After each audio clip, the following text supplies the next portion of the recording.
नमस्कार, मैं हूं शैलेंद्र सिंह और आप देख रहे हैं हमारा यूट्यूब चैनल शब्द शब्द शैलेंद्र सिंह। आज बात करेंगे उत्तर प्रदेश सरकार में प्राविधिक शिक्षा मंत्री आशीष पटेल पर लगे भ्रष्टाचार के आरोपों की। वीडियो में आगे बढ़ने से पहले आपसे एक छोटी सी अपील है कि अगर आपने हमारा चैनल सब्सक्राइब नहीं किया है तो सब्सक्राइब कर लीजिए, वीडियो को अंत तक देखिए और अच्छा लगे तो लाइक, शेयर और कमेंट भी कीजिएगा। शुक्रिया। कि इन आरोपों के पीछे क्या खास वजहें हैं, इन आरोपों को लगाने वाले कौन हैं और आशीष पटेल का क्या कहना है। असल में प्राविधिक शिक्षा विभाग, जिसमें पॉलिटेक्निक आते हैं, उसमें लेक्चरर की जो जॉब थी, उनका जो 6600 रुपये का पे स्केल था, उसको बढ़ाकर 9000 कर दिया गया और लेक्चरर से उनका जो प्रमोशन है वो एचओडी का कर दिया गया। इसमें नियमों का पालन नहीं हुआ। आरोप ये है कि आरक्षण का भी पालन यहाँ पर नहीं हुआ और ये आरोप लगाए डॉक्टर पल्लवी पटेल ने। डॉक्टर पल्लवी पटेल अपना दल कमेरावादी की नेता हैं, विधायक हैं उत्तर प्रदेश सरकार में। उत्तर प्रदेश में जब शीतकालीन सत्र शुरू हुआ तो पल्लवी पटेल ने विधानसभा के अंदर इस मसले को उठाने की कोशिश की। उन्होंने विधानसभा अध्यक्ष सतीश महाना से इस बारे में बात की, लेकिन सतीश महाना इस बात के लिए राजी नहीं हुए।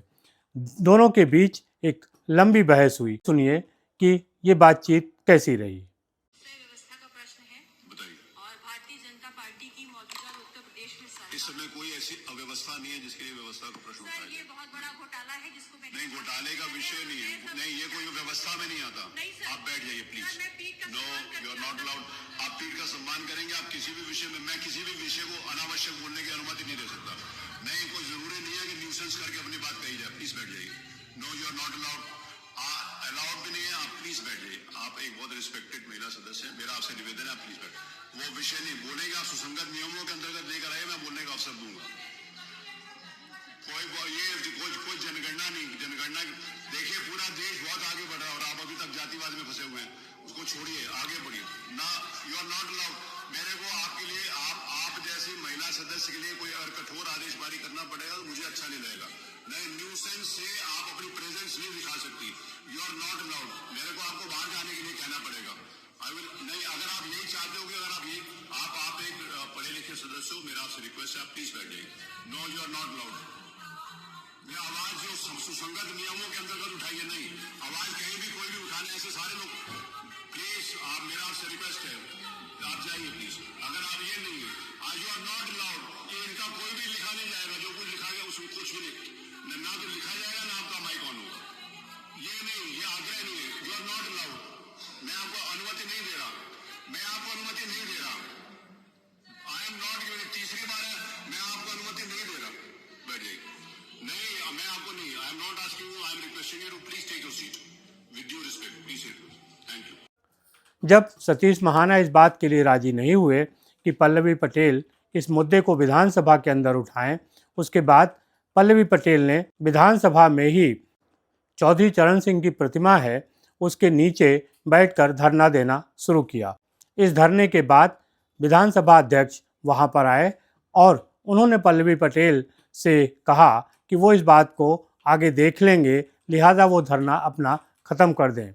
विधानसभा अध्यक्ष के भरोसे पर पल्लवी पटेल ने अपना ये धरना खत्म कर दिया, लेकिन तब तक ये बात पूरे राजनीतिक हलके में फैल चुकी थी और इसमें तमाम तरीके के अलग अलग दृष्टिकोण थे वो सामने आने लगे।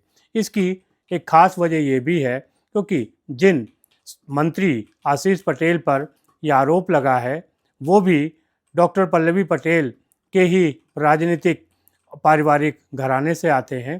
अपना दल के दो हिस्से हैं। अपना दल एस की अध्यक्ष हैं अनुप्रिया पटेल जो केंद्र सरकार में मंत्री हैं और अपना दल कमेरावादी की नेता हैं पल्लवी पटेल जो उत्तर प्रदेश में विधायक हैं। दोनों ही सगी बहनें हैं।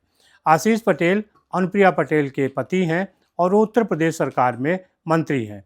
अनुप्रिया पटेल केंद्र सरकार में मंत्री हैं और पल्लवी पटेल विधायक हैं। अपना दल के दोनों हिस्से, अपना दल यस और अपना दल कमेरावादी के बीच तमाम तरीके के टकराव होते रहते हैं। जब डॉक्टर पल्लवी पटेल ने मसला उठाया तब आशीष पटेल का जो जवाब था वो ये था, ये उनकी एक राजनीतिक दुश्मनी है जिसके नाते पल्लवी पटेल इस तरीके के मुद्दे उठा रही हैं।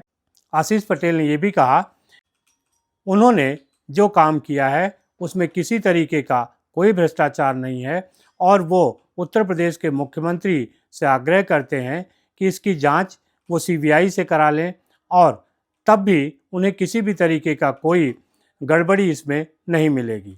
दूसरी तरफ जब पल्लवी पटेल ने इस मुद्दे को उठाया और उनको विधानसभा के अंदर ये मसला उठाने से रोका गया, तब उन्होंने अपने एक्स चैनल पर लिखा कि सरकार ने भ्रष्टाचार और भ्रष्टाचारी दोनों को बचा लिया है।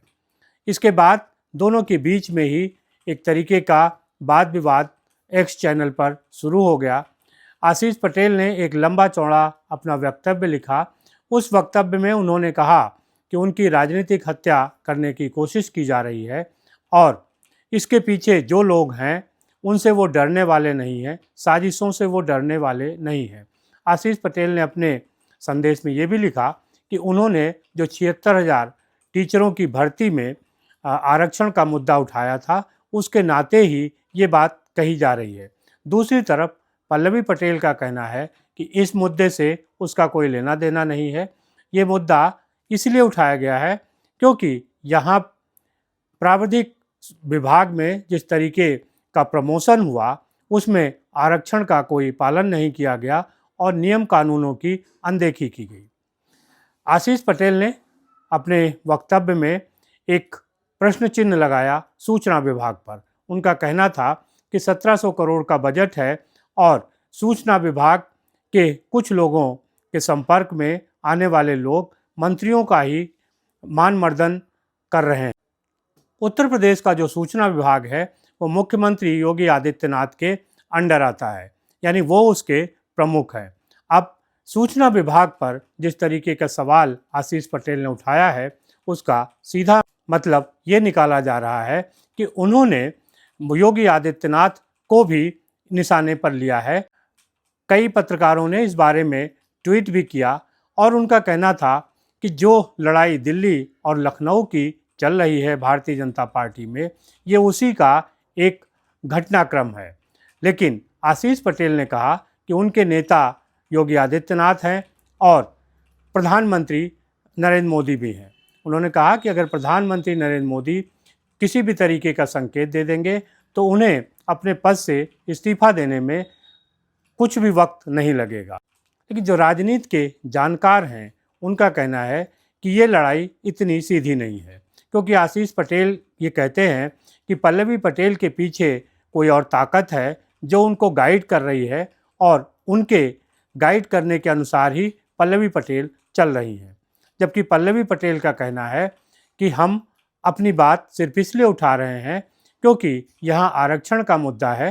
पॉलिटेक्निक जो कॉलेज हैं उनमें जो प्रमोशन हुआ वहाँ पर आरक्षण का कोई हिसाब किताब नहीं रखा गया और इसमें करोड़ों रुपए का घोटाला हुआ है। पल्लवी पटेल के आरोपों के घेरे में आशीष पटेल हैं और आशीष पटेल मानते हैं कि उनकी राजनीतिक हत्या करने के लिए इस तरीके के आरोप लगाए जा रहे हैं। पल्लवी पटेल और अनुप्रिया पटेल यानी जो अपना दल के दो हिस्से हैं, इनके बीच में लड़ाई लंबी है। ये लड़ाई राजनीतिक वर्चस्व को लेके है। इसी वजह से अपना दल दो हिस्से में बटा था, जिसकी एक की प्रमुख अनुप्रिया पटेल हैं और दूसरे की प्रमुख पल्लवी पटेल हैं और दोनों ही बहनों के बीच में इस तरीके के राजनीतिक संघर्ष देखने को मिलते हैं। इसी कारण आशीष पटेल का कहना है कि ये जो आरोप उनके लग रहे हैं उसके पीछे की कहानी और है। पल्लवी पटेल को पीछे से कोई गाइड कर रहा है। पल्लवी पटेल सिराथू जो विधानसभा है उसकी विधायक हैं और उन्होंने 2022 के विधानसभा चुनाव में उत्तर प्रदेश के उप मुख्यमंत्री रहे केशव प्रसाद मौर्य को चुनाव में हराया था।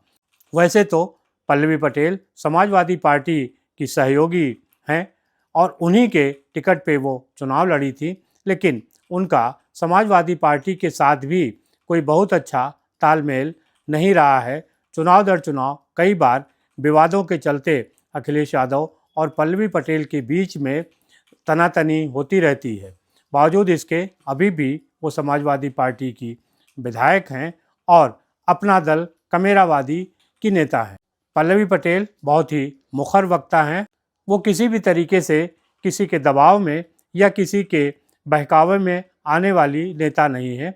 उनकी राजनीति में एक अच्छी समझ है। 2022 में वो पहली बार विधायक चुनी गई और उसके बाद उन्होंने विधानसभा में कई ऐसे मुद्दे उठाए जो जनता से जुड़े होते थे।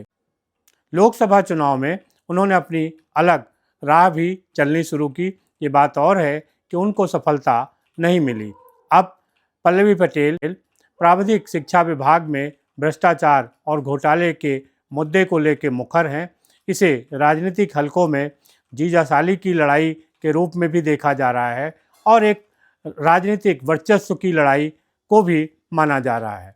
बहरहाल जब तक इस मसले की जांच नहीं होगी तब तक ये नहीं पता चलेगा कि असल में हुआ क्या, जबकि जांच के लिए खुद आशीष पटेल भी तैयार हैं और पल्लवी पटेल की भी मांग है कि इस मसले की जांच की जाए। अब जांच के बाद ही दूध का दूध और पानी का पानी होगा। आशीष पटेल का कहना है कि उनकी राजनीतिक हत्या की कोशिश की जा रही है। अब सवाल उठता है कि आशीष पटेल उत्तर प्रदेश सरकार में कैबिनेट मंत्री हैं और उनकी पत्नी अनुप्रिया पटेल केंद्र सरकार में मंत्री हैं। ऐसे में इतने ताकतवर और रसूखदार की राजनीतिक हत्या कौन कर सकता है? और दूसरा सबसे बड़ा सवाल है कि पल्लवी पटेल के पीछे कौन वो ताकत है जो उनको गाइड कर रही है? तीसरा सवाल है कि आखिर आशीष पटेल ने सूचना विभाग पर उंगली क्यों उठाई? सूचना विभाग उत्तर प्रदेश के मुख्यमंत्री योगी आदित्यनाथ के अधीन है, जिसे वो अपना नेता भी मानते हैं। ऐसे में सूचना विभाग पर उन्होंने जिस तरीके से सवालिया निशान लगाया है वो भी सवालों के घेरे में है। आने वाले दिनों में ये गुत्थियां तमाम तरीके से सुलझाने की कोशिश की जाएगी। अब ये देखना है कि जब ये गुत्थी सुलझती है तो इसके पीछे क्या वजह निकलती है। अगर आपको कुछ लग रहा हो तो ज़रूर बताइएगा। शुक्रिया, धन्यवाद।